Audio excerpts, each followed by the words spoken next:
उपमुख्यमंत्री एकनाथ शिंदेंच्या घरी धुळवडीचा उत्सव, सर्वांनी नॅचरल रंगाची होळी खेळावी, एकनाथ शिंदेंचे आवाहन. उपमुख्यमंत्री एकनाथ शिंदे यांनी शुक्रवारी कुटुंबासमवेत त्यांच्या ठाण्यातील निवासस्थानी धुलिवंदनाचा उत्सव साजरा केला. भगवा रंग कोणाचा द्वेष करणारा नाही. ज्यांना भगव्या रंगासोबत यावे वाटत आहे त्यांनी आमच्यासोबत यावे, असे एकनाथ शिंदे यावेळी म्हणाले. धुलिवंदन निमित्ताने उपमुख्यमंत्री एकनाथ शिंदे यांच्या निवासस्थानी सकाळपासूनच कार्यकर्त्यांची गर्दी झाली होती. खासदार डॉक्टर श्रीकांत शिंदे, एकनाथ शिंदे आणि त्यांचे वडील संभाजी शिंदे, त्यांच्या पत्नी लता शिंदे, सून वृषाली शिंदे, नातू रुद्रांश यांच्यासोबत एकनाथ शिंदे यांनी धुलिवंदन साजरे केले आणि यावेळी त्यांचे नातेवाईक, पदाधिकारी हे देखील उपस्थित होते. त्यानंतर त्यांनी माध्यमांशी संवाद साधला.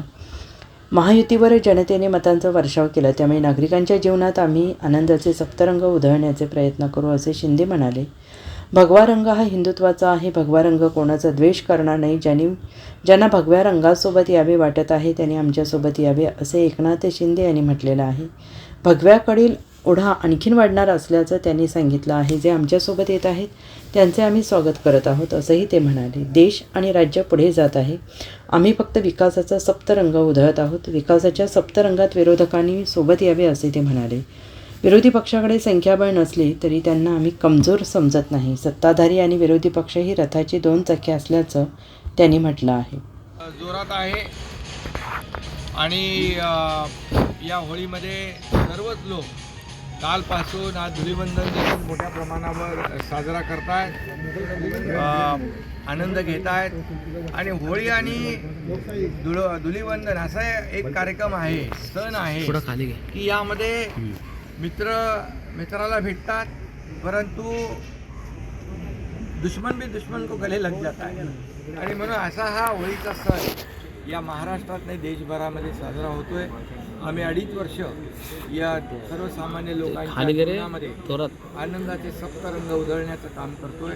असंच पुढे देवेंद्रजी, अजितदादा, आमची टीम असंच पुढे काम करून या महाराष्ट्रातल्या जनतेने जे आम्हाला भरभरून रंगांची बरसात, मतांचा वर्षाव केला आहे, त्यामुळे आम्ही त्यांच्या जीवनामध्ये देखील आनंदाचे सप्तरंग उधळण्याचा प्रयत्न नक्की करू. आणि म्हणून हे सरकार डबल इंजिनचं सरकार आहे. आदरणीय प्रधानमंत्री मोदीजी देखील देशाला पुढे घेऊन जात आहेत. देश पुढे जातो आणि खऱ्या अर्थाने आपला देश जगभरामध्ये आपल्या देशाचं नाव लौकिक वाढवण्याचं काम आदरणीय प्रधानमंत्री मोदीजी करतायत. आज आपण पाहतोय की काश्मीरमध्ये देखील होळी खेळतायत लोक, होळीचा आनंद एक मोकळा श्वास घेत आहेत.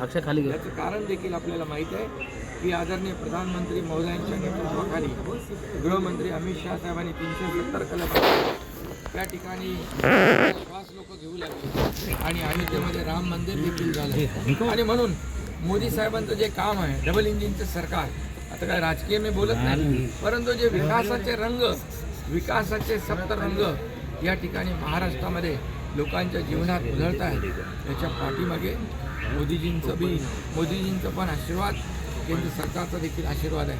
आता नुकतेच मोदीजी मॉरिशसला गेले होते, तर मॉरिशसचा सर्वात मोठा पुरस्कार जो आहे, सर्वोच्च पुरस्कार, तर तो Grand Commander of the Order of the Star, the Grand Commander of the Order of the Star आणि the Key of the Indian Ocean, असं सर्वोच्च पुरस्कार मोदीजींना मिळाला.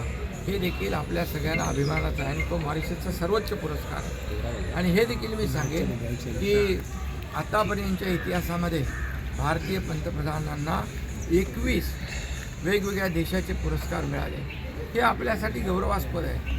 सांगण्याचं तात्पर्य आज काही राजकीय विषय नाही, परंतु देश पुढं चालला आहे, राज्य पुढं चाललं आहे.